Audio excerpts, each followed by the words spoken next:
അബൂബക്കർ സിദ്ദീഖ് റളിയല്ലാഹു അൻഹു വഫാത്തായി. അടുത്ത ഖലീഫ ഉമർ ബിൻ ഖത്താബ് റളിയല്ലാഹു. ഇതൊക്കെ ചരിത്രമാണ്, ഇതൊക്കെയല്ലേ പഠിക്കേണ്ടത്. ഉമർ ബിൻ ഖത്താബ് റളിയല്ലാഹു അൻഹു കൊടുത്തു വിട്ടു സ്വർണത്തിന്റെ ഒരു കിഴി, സ്വർണത്തിന്റെ കിഴിയാണ്. ഇതാ ബൈത്തുൽ മാലിൽ നിന്ന്, പൊതു സ്വത്തിൽ നിന്നാണ്, നിങ്ങൾക്ക് ഇതെടുക്കാം. നിങ്ങൾക്ക് ദാരിദ്ര്യ നിർമ്മാർജ്ജനം ചെയ്യാൻ പറ്റും, ഇതിലൂടെ ദാരിദ്ര്യം തുടച്ചു നീക്കാൻ പറ്റും. നിങ്ങളൊരു മുതിർന്ന സ്വഹാബിയാണ്, ഇതെടുക്കണം. ഇബ്നു മസ്ഊദ് റളിയല്ലാഹു തആല അൻഹു പറഞ്ഞു, ഇല്ല ഇല്ല ഇല്ല ഇല്ല, എനിക്ക് സ്വർണം വേണ്ട, എനിക്ക് നിങ്ങളുടെ പണവും വേണ്ട. കാരണം എന്റെ ഹബീബ് സല്ലല്ലാഹു അലൈഹി വസല്ലമ തങ്ങൾ എന്നെ ഒരു സൂറത്ത് പഠിപ്പിച്ചിട്ടുണ്ട്. ആ സൂറത്തുൽ വാഖിയാണ്. അതെന്റെ പ്രിയപ്പെട്ടതാകുന്ന പെൺമക്കളെ പഠിപ്പിച്ചിട്ടുണ്ട്. അതുകൊണ്ട് ഞങ്ങൾ ദാരിദ്ര്യത്തെ ഭയക്കുന്നില്ല എന്ന് ഇബ്നു മസ്ഊദ് റളിയല്ലാഹു അൻഹു, മൂന്നാം ഖലീഫയാകുന്ന ഉസ്മാൻ ഇബ്നു അഫ്ഫാൻ തങ്ങളുടെ കാലഘട്ടത്തിൽ അദ്ദേഹവും ഇതാ കൊടുത്തു വിടുകയാണ്. ഹബീബായ നബി സല്ലല്ലാഹു അലൈഹി വസല്ലമ തങ്ങളുടെ മരുമകനായ ഉസ്മാൻ ഇബ്നു അഫ്ഫാൻ തങ്ങൾ കൊടുത്തുവിട്ട പൊതി പോലും ബഹുമാനപ്പെട്ട ഇബ്നു മസ്ഊദ് റളിയല്ലാഹു തആല അൻഹു സ്വീകരിച്ചില്ല. അദ്ദേഹം പറയുകയാണ്, എന്റെ പ്രിയപ്പെട്ടതാകുന്ന മക്കൾക്കും ഞാനിതാ സൂറത്തുൽ വാഖിയ പഠിപ്പിച്ചിട്ടുണ്ട്. അതുകൊണ്ട് ദാരിദ്ര്യത്തെ ഞങ്ങൾ ഭയക്കുന്നില്ല. ചരിത്രത്തിൽ കാണാം, ഉസ്മാൻ ഇബ്നു അഫ്ഫാൻ തങ്ങളുടെ കാലഘട്ടത്തിൽ മരണപ്പെട്ടു പോയ ഇബ്നു മസ്ഊദ് റളിയല്ലാഹു അൻഹുവിന്റെ കുടുംബത്തിന് പിന്നീട് ഒരിക്കൽ പോലും ഒരാളുടെ മുന്നാകെ അവർ കൈ നീട്ടേണ്ട ആവശ്യം വന്നിട്ടില്ല. പെൺമക്കൾ അധികരിച്ചതാകുന്ന സഹോദരങ്ങൾ ഈ വിനീതന്റെ ശബ്ദം കേൾക്കുന്നുണ്ടെങ്കിൽ പരിശുദ്ധമായ ഖുർആനിലെ സൂറത്തുൽ വാഖിയ നിത്യമാക്കണേ. ഹബീബായ റസൂലുള്ളാഹി സ്വല്ലല്ലാഹു അലൈഹി വസല്ലമ തങ്ങൾ അത് ഓതാൻ വേണ്ടി കൽപ്പിച്ചതും സ്ത്രീകളോടാണ്. അല്ലിമൂഹുന്ന സൂറത്തുൽ വാഖിയ. നിങ്ങളുടെ പ്രിയപ്പെട്ട പെൺമക്കൾക്ക്, നിങ്ങളുടെ പ്രിയപ്പെട്ടതാകുന്ന സ്ത്രീ വിഭാഗത്തിന് സൂറത്തുൽ വാഖിയ പഠിപ്പിക്കണേ എന്ന് ഹബീബായ റസൂലുള്ളാഹി. മക്കള് വിശുദ്ധമായ ഖുർആൻ വീട്ടിലോതട്ടെ, ആ വീട്ടിലെ ദാരിദ്ര്യം മാറട്ടെ. വാപ്പ പ്രവാസ ലോകത്താണ്, അറബിയുടെ ചാട്ടവാറടി കൊണ്ട് മരുഭൂമിയിൽ പൊരുവയലത്ത് തന്റെ മക്കൾക്ക് വേണ്ടി, ഭാര്യയ്ക്ക് വേണ്ടി, കുടുംബത്തിന് വേണ്ടി അന്നം തേടിക്കൊണ്ട് പുറപ്പെട്ട പ്രിയപ്പെട്ട ഒപ്പ, അദ്ദേഹം പ്രവാസ ലോകത്ത് കഷ്ടപ്പെടുമ്പോ മകളിതാ ഖുർആൻ ഓതുകയാണ്. അല്ലാഹു അതിന്റെ കാരണമായി, ഭാര്യയുടെ ഖുർആൻ ഓതലിന്റെ കാരണമായി, പെൺമക്കളുടെയും ആൺമക്കളുടെയും ഖുർആൻ ഓത്തിന്റെ കാരണമായി വാപ്പയുടെ ജീവിതത്തിൽ ഇതാ സന്തോഷം നൽകുകയാണ്. വീട്ടിലെ മക്കള് ഖുർആൻ ഓതണം, അപ്പോഴേ വാപ്പയുടെ ജീവിതത്തിലും കച്ചവടത്തിലും ബർക്കത്തുണ്ടാവും. അല്ല, മക്കൾക്ക് ഫോൺ വിളിക്കുമ്പോ മുതൽ കാർ വേണോ മോനെ, കാർ എന്നാ പിടിച്ചോ, എന്ത് വേണമെങ്കിലും ഇട്ട് കൊടുക്കാം. ഫോൺ വേണോ, S3 മതിയോ, അതെ S4 വേണം, 5S മതി, ഓക്കെ എന്നാ പിടിച്ചോ, ആ കൊടുക്ക, വേഗം തന്നെ അയച്ചു. എല്ലാം വേണ്ടതൊക്കെ മക്കൾക്ക് കൃത്യമായിട്ട് എല്ലാം കൊടുക്കുക വാപ്പ. മക്കള് വീട്ടിലിരുന്ന് നല്ല രസം, കൊള്ളാവല്ലോ, ജിമിക്ക് കമ്മൽ, കൊള്ളാം. അല്ലാഹു നമ്മളെ കാത്ത് രക്ഷിക്കട്ടെ. ഇതല്ലേ പരിപാടി. പിന്നെ എങ്ങനെ ശരിയാകും? പിന്നെ ഉസ്താദേ എനിക്ക് 100 കോഴിമുട്ട ഞാൻ തരാം നേർച്ചയിലേക്ക് ദ്വാരക്കെന്ന് പറഞ്ഞിട്ട് എന്താ കാര്യം? ഫായിദയില്ല. മക്കളെ മൊബൈൽ കയ്യിലിരിക്കുന്ന മൊബൈൽ കൊണ്ട് തിരിച്ചു വാങ്ങി. ചില മക്കൾ വാപ്പ വാങ്ങിച്ചു കൊടുത്തൊന്നുമല്ല, കുട്ടികളുടെ കയ്യിൽ എങ്ങനെ മൊബൈൽ എത്തിയെന്ന് വാപ്പാക്ക് പോലും അറിയാൻ വരാം. കൂടിയ മൊബൈലൊക്കെ മക്കൾ ഉപയോഗിക്കുന്നതുകൊണ്ട് വാപ്പാക്ക് വലിയ സന്തോഷമാണ്. എൻ്റെ മോൻ്റെ ഇരിക്കുന്നുണ്ടോ വലിയ മൊബൈലാണ്, അപ്പാടെ ഈ ചെറിയ നോക്കിയുടെ പഴയ സാധനം ഇരിക്കുന്നത്. എന്നാലും കുട്ടികളുടെ കയ്യിൽ അതിനേക്കാൾ വലിയ സ്ലൈറ്റ് പോലത്തെ വലിയ മൊബൈൽ എന്നാ വെച്ചോ, ടാബാണ് കുട്ടികളുടെ വലിയ മൊബൈൽ. ഇത് എവിടുന്നാടാന്ന് പോലും വാപ്പ ചോദിക്കുന്നില്ല, ഉമ്മയും ചോദിക്കുന്നില്ല. എവിടുന്നാണ് ഇത്? ആരെങ്കിലും പോക്കറ്റടിച്ച് കിട്ടിയ കാശ് കൊണ്ട് മക്കൾ വാങ്ങിച്ചാണോ? അതൊന്നും. കുട്ടികളുടെ വഴിവിട്ട ജീവിതത്തിന് ഉപയുക്തമാകുന്ന സാമ്പത്തിക സ്രോതസ് എവിടുന്നാണ് വരുന്നതെന്ന് തിരക്കാത്ത കാലഘട്ടമാണിത്. ശരിയല്ലേ? കുട്ടികൾ ഇട്ടിരുന്ന ഡ്രസ്സ് ഇത് എവിടുന്നാണ്? നിനക്ക് ഈ പാൻറ് എവിടുന്ന് കിട്ടിയാടാ? എവിടുന്ന നിനക്ക് ഈ ടീഷർട്ട്? ആ പയ്യമ്മയും ചോദിക്കുവോ? ഒരു ചോദ്യവും ഇല്ല. എവിടുന്നെങ്കിലും ആയിക്കോട്ടെ, ആ ചിന്താഗതി പാടില്ല. നമ്മൾ വാങ്ങിച്ചു കൊടുക്കാത്തതാകുന്ന ഒരു നയാ പൈസക്കുള്ള സാധനവും നമ്മുടെ കുട്ടികൾ ഇടണ്ട. മറ്റൊരാളുടെ വസ്ത്രം എന്തെങ്കിലും ആയിക്കോട്ടെ, ഹലാലല്ലാത്ത ഒന്നും ഇടാൻ പാടില്ല. വളരെ ശ്രദ്ധിക്കണം. കാരണം എന്താ? ഹദീസില്ലേ قال رسول الله صلى الله عليه وسلم ما نبت من الحرام فالنار أولى به. ഹറാമിലെ ഊട്ടപ്പെട്ടതാകുന്ന ശരീരങ്ങൾ തീർച്ചയായും നരകവുമായി ഏറ്റവും ബന്ധപ്പെട്ടതാണെന്ന് ഹബീബായ റസൂലുള്ളാഹി സ്വല്ലല്ലാഹു അലൈഹി വസല്ലം. മക്കൾ എവിടെയെങ്കിലും പോയിട്ട് കുഴിമന്തിയൊക്കെ അടിച്ചിട്ട് വരിക റാഹത്തായിട്ട്. എവിടെ നിന്നാണത്? അപ്പാക്കും ഉമ്മാക്കൊന്നും അറിയണ്ട. വൈകിട്ട് ഞങ്ങൾ കഴിച്ചു കേട്ടോ, വയറ് ഫില്ലായി. എന്നാ ശരി മോനെ, അസ്സലാമു അലൈക്കും, പോയി കിടന്ന് ഉറങ്ങിക്കോളെ. പറ്റൂല. നീ എവിടെ നിന്ന് ആരം കഴിച്ചു? അത് ഇന്ന കടയിൽ നിന്ന്. എന്താ അവിടെ പോകാൻ കാരണം? നിനക്ക് എവിടെ നിന്ന് പൈസ കിട്ടിയത്? ചോദിക്കണം, വാപ്പായ്മ ചോദിക്കണം. ചോദിച്ചേ പറ്റൂ. ഈ കാലഘട്ടം അങ്ങനെയാണ്, വഴിവിട്ട കാലഘട്ടമാണ്. മോശപ്പെട്ട രീതിയിൽ നിന്നാണോ ഇവർക്ക് ഈ പണം കിട്ടിയത്? അതറിയാൻ വേണ്ടിയാണ് വാപ്പ ചോദിക്കണം. അതിന് ഉമ്മാക്ക് ചോദിക്കാൻ അധികാരമുണ്ട്, അവര് ചോദിച്ചേ പറ്റൂ. നമ്മുടെ മക്കളെ തർബീയത്ത് എങ്ങനെ, അത് ചെറുപ്പം മുതലേ ശ്രദ്ധിക്കണം. പ്രവാസികളാകുന്ന സഹോദരങ്ങൾ ഒരുപക്ഷെ പരിപൂർണ്ണ ശ്രദ്ധ ഉപ്പക്ക് കൊടുക്കാൻ കഴിയില്ല. അപ്പോൾ ഉമ്മ അവിടെ ഒന്ന് ഹൈജാക്ക് ചെയ്ത് അവരുടെ കുട്ടികളുടെ മുന്നിൽ ഒരു വാപ്പയുടെ റോൾ ഉമ്മ എടുക്കണം, അല്ലെങ്കിൽ സ്വന്തം എളാപ്പയെ ഏൽപ്പിക്കണം. അവന്റെ തർബീയത്ത് മറ്റൊരാളിൽ, അഥവാ ഒന്നില്ലെങ്കിൽ മൂത്താപ്പയിൽ അല്ലെങ്കിൽ എളാപ്പയിൽ ആരെങ്കിലും ഒരാളിൽ വാപ്പ തന്നെ ഏൽപ്പിച്ചു കൊടുക്കണം. മക്കളെ തർബീയത്ത് ചെയ്യണം കറക്റ്റായിട്ട്, അല്ലെങ്കിൽ വലിയ വിഷയമാണ്. കാലഘട്ടം വളരെ മോശമാണ്. ബഹുമാനപ്പെട്ട ഉമർ ബിൻ ഖത്താബ് റളിയല്ലാഹു അൻഹുവിന്റെ കാലഘട്ടത്തിൽ അദ്ദേഹം അതാ ബൈത്തുൽ മാൽ വാങ്ങിക്കൊണ്ടുവരുന്ന റേഷൻ വാങ്ങിക്കൊണ്ട് ആളുകൾ ഇങ്ങനെ പോവാണ്. അപ്പൊ ആ കൂട്ടത്തിൽ അരി കൊടുത്തു, ഗോതമ്പ് കൊടുത്തു. അത് കഴിഞ്ഞ് ഇങ്ങനെ എണ്ണപ്പാത്രം ഇങ്ങനെ മാറ്റി വെച്ചു. എണ്ണയുടെ വലിയൊരു വീപ്പ. ആ എണ്ണയുടെ വീപ്പയിൽ നിന്ന് എണ്ണ ഇങ്ങനെ ഓരോരുത്തർക്ക് ഇങ്ങനെ തൂക്കി കൊടുക്കുക. ഓരോരുത്തരൊരു പാത്രം കൊണ്ടുവരും, അളവുണ്ട്, അതിലിങ്ങനെ കൊടുക്കുകയാണ്, കയ്യിൽ ഇങ്ങനെ കൊടുക്കുക.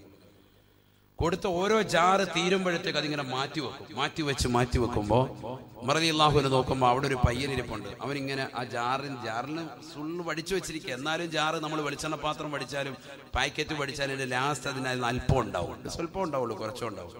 അത് ഈ ചെക്കൻ എന്ത് ചെയ്യാണ്, ഇവനിങ്ങനെ കൈയിട്ടിട്ട്, കുണ്ടൻ അതിനകത്ത് കൈയിട്ടിട്ട് ഇവനിങ്ങനെ പതുക്കെ തലയിൽ ഇങ്ങനെ തേക്കുക, മുടിയിലൊക്കെ. അല്ല സൽമാൻ ഖാൻ ഷോ കാണിക്കുക, ഇങ്ങനെ മുടിയിലെല്ലാം തേച്ച് വെച്ച് നല്ല റാഹത്ത്. മുടിയിലെല്ലാം ഇട്ട് ഇതിങ്ങനെ തേക്കുക. മുടി മൊത്തം എന്താക്കി, എണ്ണയാക്കി.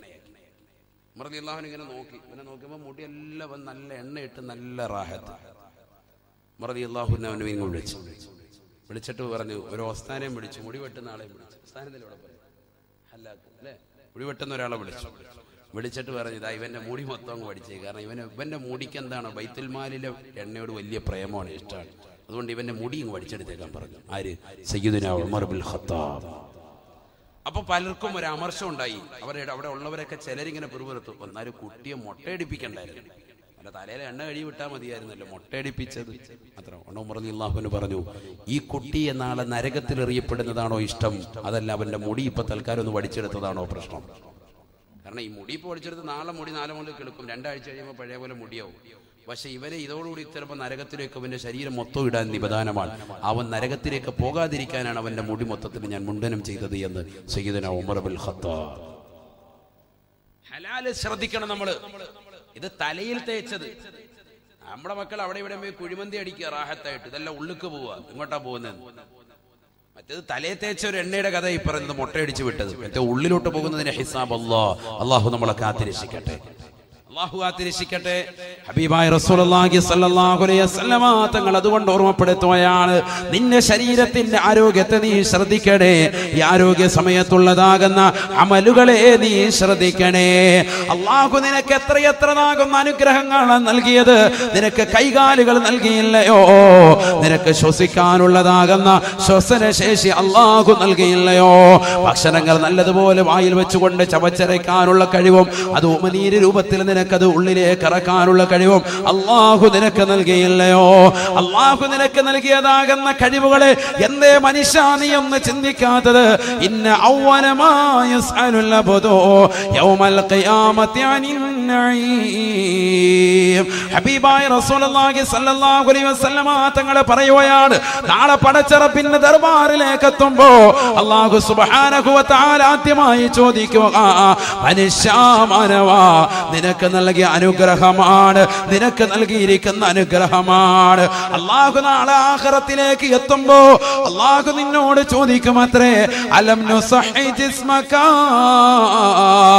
വനുറവീക മിനൽ മാഇൽ ബാരിദ്. നിന്റെ ശരീരത്തെ നാം ആരോഗ്യമുള്ളതാക്കിയില്ലയോ? ആരോഗ്യ ദൃഢഗാത്രനാകുന്ന സഹോദരനല്ലയോ? നിന്റെ കൈകാലുകൾക്ക് ഒരു പ്രശ്നവുമില്ലല്ലോ, ഒരു പ്രയാസവുമില്ലല്ലോ.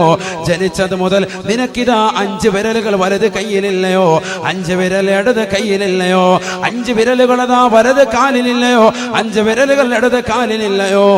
നിനക്കിതാ സാധാരണ ഒരു മനുഷ്യന്റെ രൂപഭാവങ്ങൾ അല്ലാഹു നിനക്ക് സമ്മാനിച്ചില്ലയോ? തബാറകല്ലാഹ് അല്ലാഹു അഹ്സനുൽ ഖാലിഖീൻ. സൃഷ്ടികൾ വെച്ച് ഏറ്റവും അത്യുത്തമനായി മനുഷ്യ നിന്നെ നാം പടച്ചില്ലയോ? പരിശുദ്ധ റസൂലുള്ളാഹി സ്വല്ലല്ലാഹു അലൈഹി വസല്ലമ തങ്ങൾ തന്റെ പ്രിയപ്പെട്ട അനുയായികളോട് ഓർമ്മപ്പെടുത്തുകയാണ്, നാളെ ആഖിറത്തിലേക്ക് എത്തുമ്പോൾ, അള്ളാഹുവിന്റെ കോടതിയിലെത്തുമ്പോൾ അല്ലാഹു സുബ്ഹാനഹു വ തആല ഈ അനുഗ്രഹങ്ങളെ പറ്റി ചോദിക്കുമെന്ന് ഹബീബായ റസൂലുള്ളാഹി. ഈ ദുനിയാവിൽ കള്ളു കുടിച്ചുകൊണ്ടും വ്യഭിചരിച്ചുകൊണ്ടും പലിശ തിന്നുകൊണ്ടും ഹറാമ് ഭുജിച്ചുകൊണ്ടും നടന്ന മനുഷ്യ, അവസാനമായിട്ട് ഈ ലോകത്ത് നിന്ന് നീ വിട പറയുമ്പോ നിന്റെ ആത്മാവ് തൊണ്ടക്കുഴിയിലേക്ക് എത്തി നിൽക്കുമ്പോ ഇതാ നിന്നോട് ചോദിക്കുകയാണ്, യബ്ന ആദം, ആദമിന്റെ പൊന്നുമോനെ പൊന്നുമോളെ, ഐന ബദനുകൽ ഖവീ വമാ അദഅഫഹുൽ നീ നല്ല ആരോഗ്യമുള്ള ശരീരമായിരുന്നല്ലോ, ആരോഗ്യമുള്ള ചെറുപ്പക്കാരനായിരുന്നല്ലോ, ആരോഗ്യമുള്ളതായ യുവതിയായിരുന്നല്ലോ, എന്ത് പറ്റിയടാ എന്ത് പറ്റിയടാ നിന്റെ ശരീരത്തെ ഇന്ന് ബലഹീനപ്പെടുത്തിയതെന്താ? മലക്ക് നിന്നോട് ചോദിക്കും, നബിയുനാ റസൂലുള്ളാഹി, ബക്കറ്റ് വേവുണ്ടോ? ബിസ്മില്ലാ.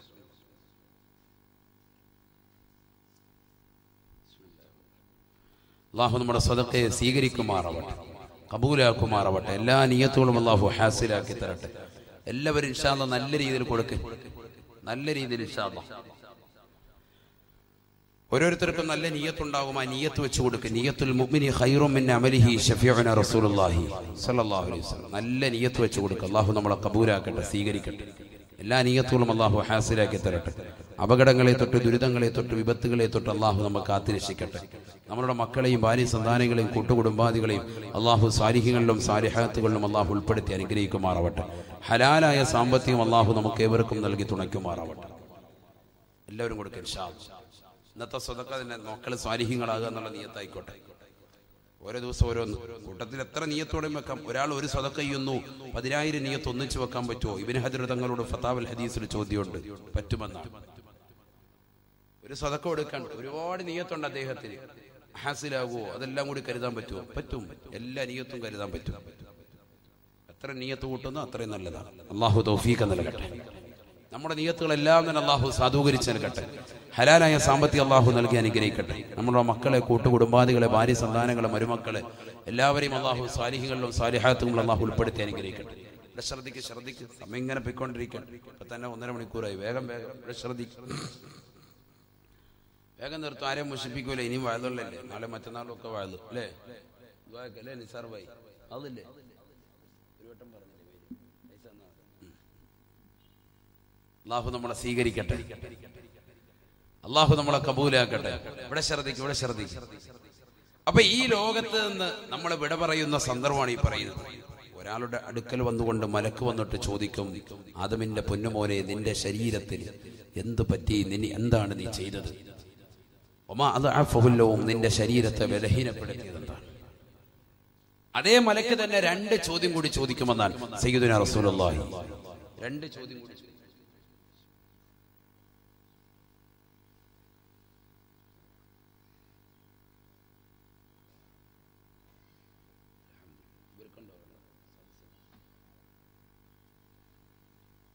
രണ്ട് ചോദ്യം കൂടി ചോദിക്കും. അത് ഇൻഷാ അല്ലാഹ് പറഞ്ഞിട്ട് നമുക്കങ്ങ് പിരിയാം. ദുആയിരുന്നു പിരിയാം. അല്ലാഹു തൗഫീഖ് നൽകട്ടെ. 5 മലക്കുകളിൽ ഒന്നാമത്തെ മലക്കിന്റെ 2ാമത്തെ ക്വസ്റ്റ്യൻ.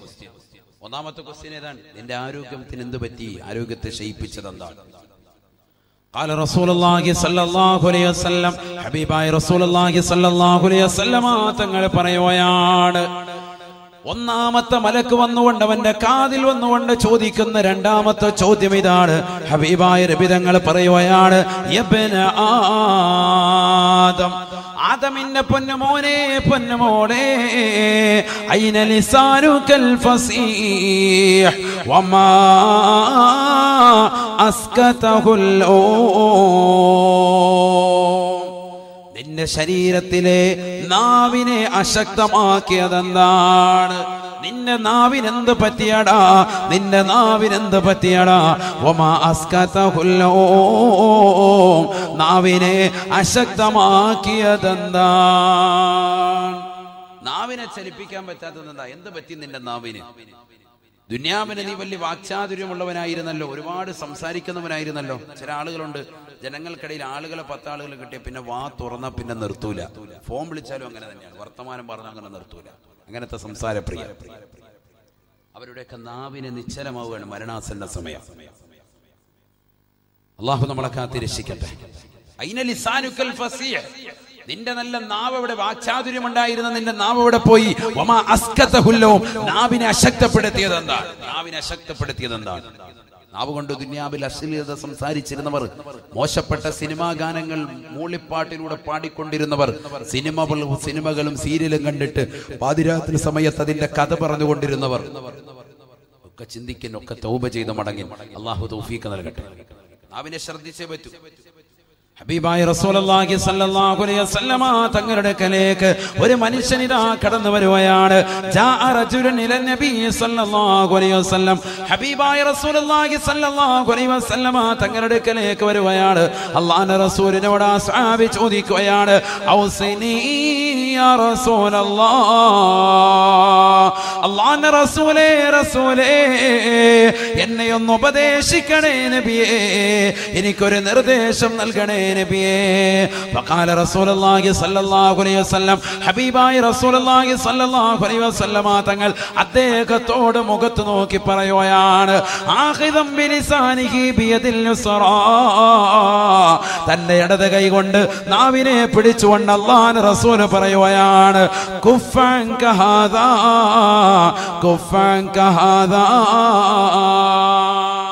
ഈ നാവിനെ ശ്രദ്ധിക്കണേ, നാവിനെ ഹറാമിൽ നിന്ന് സൂക്ഷിക്കണേ എന്ന് ഹബീബായ റസൂലുള്ളാഹി സ്വല്ലല്ലാഹു അലൈഹി വസല്ലം. നാവിനെ ശ്രദ്ധിക്കണേ മുഹമ്മദ് റസൂലുള്ളാഹി. വലിയ വിഷയമാണ് നമ്മുടെ നാവെന്ന് പറഞ്ഞാൽ. പലരും അശ്രദ്ധരായി പോകുന്നത് ഈ നാവ് കൊണ്ടാണ്. നമസ്കാരമുള്ള നല്ല ഹാജിയാര്, നല്ല ഇബാദത്ത് എടുക്കുന്ന സഹോദരിമാർ, അവരുടെയൊക്കെ നാവ് ചിലപ്പോൾ പിഴയ്ക്കും. അള്ളാഹു നമ്മളെ കാത്തിരക്ഷിക്കട്ടെ. നാവ് പിഴച്ചു പോകും. ഹബീബായ റസൂലുള്ളാഹി സ്വല്ലല്ലാഹു അലൈഹി വസല്ലമ തങ്ങളുടെ അടുക്കൽ വന്നുകൊണ്ട് എന്നെ ഒന്ന് ഉപദേശിക്കണേ എന്ന് പറഞ്ഞ സ്വഹാബിയോട് ഹബീബായ നബി തങ്ങൾ പറഞ്ഞത് 5 വഖത്ത് നമസ്കരിക്കൂ എന്നല്ല, സകാത്ത് കൊടുക്കൂ എന്നല്ല, ഹജ്ജ് കൃത്യമായി നിർവഹിക്കൂ എന്നല്ല, പാവങ്ങളെ സഹായിക്കൂ, നിരാലംബർക്ക് അവലംബമാകൂ എന്നല്ല. അല്ലാഹുവിന്റെ റസൂൽ അദ്ദേഹത്തോട് പറഞ്ഞത് കുഫൻ കഹാദാ, നിന്റെ നാവിനെ ശ്രദ്ധിക്കണേ, നാവിനെ ഹറാമ സംസാരത്തെ തൊട്ട് ശ്രദ്ധിക്കണേ. സയ്യിദുനാ റസൂലുള്ളാഹി ഹറാമിനെ തൊട്ട് ശ്രദ്ധിക്കുക. ഹറാം ഒരാളെ കുറിച്ച് പറയാൻ പാടില്ല, ഒരാളെ കുറിച്ച് ഗീബത്ത് പറയാൻ പാടില്ല. ഒരാളെ സദസ്സിലില്ലാത്തപ്പോൾ അദ്ദേഹത്തെ കുറിച്ച് ഗീബത്ത് പറയാൻ പാടില്ല. അവരെ കുറിച്ച് ദൂഷണം പറയുക, പരദൂഷണം പറയാൻ, നമീമത്ത് പറയാൻ പാടില്ല. നമ്മുടെ നാവ് ശ്രദ്ധിക്കണം. അമലുകൾ പൊളിയപ്പെടുന്നത് ഇതുകൊണ്ടാണ്. ഇന്നത്തെ സമൂഹത്തിന് പറ്റിയ വീഴ്ച ഇവിടെയാണ്. പള്ളിയിൽ നിസ്കരിക്കും, മുറ്റത്തോട്ട് ഇറങ്ങിയിട്ട് കൂട്ടം കൂടി നിന്നിട്ട് ഇങ്ങനെ കഥ പറയും. പള്ളിയിലെ മൂല്യര്, നാട്ടിലുള്ള മൊത്തല്യങ്ങൾ, നാട്ടുകാര്, അവരവന് ഇവന് എല്ലാ കഥയും പറഞ്ഞു കാര്യത്തിന്റെ കൂലിയില്ല. ഇതിനു മുമ്പ് 10 പ്രാവശ്യം പള്ളി കയറിയായിരുന്നു, അതിന്റെ കൂലിയില്ല. എല്ലാം ഹറാത്തിലാക്കിയിട്ടാണ് പോകുന്നത്. ടാറ്റ ബൈബി, ഇനി അടുത്ത വക്കത്തിൽ കാണാം. പിന്നെ നിസ്കാരം കഴിഞ്ഞ് വീണ്ടും ഇറങ്ങി നിന്നിട്ട് ഇത് തന്നെ പരിപാടി. എല്ലാവരും അല്ല, ചില ആളുകൾ അവർ റെഡിയാണ്ടേ. അല്ലാഹു തൗഫീഖ് നൽകട്ടെ. ഹബീബായ റസൂലുള്ളാഹി സ്വല്ലല്ലാഹു അലൈഹി വസല്ലമ തങ്ങൾ പറയുകയാണ്, നബി സല്ലല്ലാഹു അലൈഹി വസല്ലമ തങ്ങൾ ലമ്മാ മറർതു ബിഖൗമിൻ, ഹബീബായ റസൂലുള്ളാഹി സ്വല്ലല്ലാഹു അലൈഹി വസല്ലമ തങ്ങൾ ഒരു സമൂഹത്തിന്റെ അരികിലൂടെ നടന്നു പോയപ്പോ ഹബീബായ റസൂലുള്ളാഹി സ്വല്ലല്ലാഹു അലൈഹി വസല്ലമ തങ്ങൾ ആ സമൂഹത്തോട് പറയുകയാണ്, തഖല്ലലൂ തഖല്ലലൂ, നിങ്ങളൊന്ന് പല്ലുകുത്തണേ എന്ന് അല്ലാഹുവിന്റെ റസൂൽ പറഞ്ഞപ്പോ ഫഖാലൂ, ഉടനെ അവർ പറയുകയാണ്, ഫവല്ലാഹി മാ തഇംനൽ ലൗമ തആമാ, അല്ലാഹുവിന്റെ റസൂലേ ഞങ്ങൾ ഇന്നത്തെ ദിവസം ഒന്നും തന്നെ കഴിച്ചിട്ടില്ല നബിയേ, ഒന്നും തന്നെ ഭുജിച്ചിട്ടില്ല നബിയേ, ഒന്നും കഴിക്കാത്ത ഭുജിക്കാത്ത ഞങ്ങളോട് എങ്ങനെയാണ് അവിടുന്ന് പല്ല് കുത്താൻ പറയാ തോന്നിയത് നബിയേ? ഹബീബായ റസൂലുള്ളാഹി സ്വല്ലല്ലാഹു അലൈഹി വസല്ലമ തങ്ങൾ ഉടനെ അവരുടെ മുഖത്ത് നോക്കി അല്ലാഹുവിന്റെ റസൂൽ പറയുക, പറയുകയാണ്, ഇന്നീല അറാ ലഹ്മ ഫുലാനിൻ ബൈന സനായാകും. ഇന്നാലിന്ന മനുഷ്യനെ കുറിച്ച് ഫനായും ഫസാദും നിങ്ങൾ പറഞ്ഞില്ലയോ? അദ്ദേഹത്തെ കുറിച്ച് മോശത്തരം പറഞ്ഞില്ലയോ? അദ്ദേഹമില്ലാത്ത സന്ദർഭത്തിൽ ഗൈബത്ത് പറഞ്ഞില്ലയോ? ദൂഷണം പറഞ്ഞില്ലയോ? അങ്ങനെ പരദൂഷണം പറഞ്ഞതിന്റെ പേരിൽ അദ്ദേഹത്തിന്റെ പച്ചമാസം നിങ്ങളുടെ പല്ലിനിടയിൽ ഞാൻ കാണുന്നുണ്ട് സാബ. അതാണ് നിങ്ങളോട് കുത്തിക്കളയാൻ പറഞ്ഞത്. തഖല്ലലൂ തഖല്ലലൂ, ഒന്ന് പല്ലുകുത്തണേ എന്ന് ഹബീബായ റസൂലുള്ളാഹി. അല്ലാഹുവിന്റെ റസൂലിന്റെ കാലഘട്ടത്തിൽ പോലും ഇത്തരത്തിലുള്ള മോശപ്പെട്ട ആളുകളുണ്ട് എന്നതിലേക്കുള്ള സൂചനയാ. നാട്ടിലൊരു പാവപ്പെട്ടതാകുന്ന സഹോദരന് കല്യാണാലോചന കടന്നു വരുമ്പോ, നാട്ടിലേക്ക് ആരെങ്കിലും ബ്രോക്കർമാർ ആലോചനയായി വരുമ്പോ, അവന് കള്ളുകുടിയനാണ്, അവൻ വ്യഭിചാരിയാണ്, അവൻ മോശപ്പെട്ടവനാണെന്ന് പറഞ്ഞുകൊണ്ട് ബ്രോക്കർമാരെ തിരിച്ചയക്കുന്നവരില്ലയോ? സൂക്ഷിക്കണേ, നാവിനെ വളരെ ശ്രദ്ധിക്കണേ. 30-38 ഏജായിട്ട് പാവപ്പെട്ടതാകുന്ന സഹോദരിമാർ വീടിന്റെ അകത്തടങ്ങൾ കണ്ണീര് കുടിച്ചുകൊണ്ട് കഴിയുമ്പോ, ശ്രീധനമെന്ന മഹാവിപത്തിന്റെ പേരിൽ പൊട്ടിക്കരഞ്ഞുകൊണ്ട്, അല്ലാ എനിക്ക് നല്ല ഒരു മാരനെ കിട്ടണേ അല്ലാ, നല്ല ഒരു സഹോദരനെ നൽകണേ അല്ലാ എന്ന് പൊട്ടിക്കരഞ്ഞുകൊണ്ട് ദുആ ചെയ്യുന്ന ഒരു പാവപ്പെട്ട പെൺകുടി അവളുടെ വീട്ടിലേക്ക് ഏതോ ഒരു ദീനിയത്തായ പെണ്ണ് നാട്ടിലുണ്ടെന്നറിഞ്ഞ് ഒരു ബ്രോക്കർ നാട്ടിലേക്ക് എത്തുമ്പോ, ആ പെണ്ണ് മോശപ്പെട്ടവളാണ്, അതുകൊണ്ടാണ് 38 ഏജായത്, അവളെ ആരും വിവാഹം കഴിക്കാത്തത് എന്ന് പറഞ്ഞുകൊണ്ട് ബ്രോക്കർമാരെ തിരിച്ചയക്കുന്നവരില്ലയോ? നാവിനെ ശ്രദ്ധിക്കണേ പ്രിയപ്പെട്ട പെങ്ങളെ, നാവിനെ ശ്രദ്ധിക്കണേ പ്രിയപ്പെട്ട സഹോദര. ഹബീബായ റസൂലുള്ളാഹി സ്വല്ലല്ലാഹു അലൈഹി വസല്ലമ തങ്ങൾ ഇതാ ഒരു മരണ വീട്ടിലേക്ക് പോവുകയാണ്. മരിച്ചു കിടക്കുന്ന അൻസാരിയാകുന്ന സഹാബിയുടെ മുഖത്ത് നോക്കുമ്പോ പുഞ്ചിരിക്കുകയാണ്. ഉടനെ തൊട്ടടുത്ത് നിൽക്കുന്ന ഒരു സഹാബി പറയുകയാണ്, അബ്ശിറുഹു ബിൽ ജന്ന യാ റസൂലല്ലാഹ്. അല്ലാഹുവിന്റെ റസൂലേ ഒന്ന് സ്വർഗം കൊണ്ട് സന്തോഷ വാർത്ത അറിയിക്കണേ, അദ്ദേഹം സ്വർഗത്തിലാണെന്ന് പറയണേ. അങ്ങ് ധാരാളം സഹാബികളെ കുറിച്ച് സ്വർഗത്തിലാണെന്ന് പറഞ്ഞവരല്ലയോ? അബൂബക്കറിനെ കുറിച്ച് പറഞ്ഞില്ലയോ? ഉമർ ഇബ്നുൽ ഖത്താബ് തങ്ങളെ കുറിച്ച് പറഞ്ഞില്ലയോ? ഉസ്മാൻ ഇബ്നു അഫ്ഫാൻ തങ്ങളെ കുറിച്ച് പറഞ്ഞില്ലയോ? അലി ഇബ്നു അബീ താലിബിനെ കുറിച്ച് പറഞ്ഞില്ലയോ? ത്വൽഹയെ കുറിച്ച് പറഞ്ഞില്ലയോ? സുബൈറിനെ കുറിച്ച് പറഞ്ഞില്ലയോ? ബിലാലിനെ കുറിച്ച് പറഞ്ഞില്ലയോ? അതുകൊണ്ട് നബിയേ അവിടുന്ന് നിർബന്ധമായും ഇദ്ദേഹത്തെ കുറിച്ചൊന്ന് പറയണേ. അബ്ശിറുഹു ബിൽ ജന്ന യാ റസൂലല്ലാഹ്. അദ്ദേഹം സ്വർഗത്തിലാണെന്ന് തങ്ങളെന്ന് പറഞ്ഞാൽ ഈ കുടുംബത്തിന് സമാധാനമാണെന്ന് അല്ലാഹുവിന്റെ റസൂലിനോട് പറഞ്ഞപ്പോ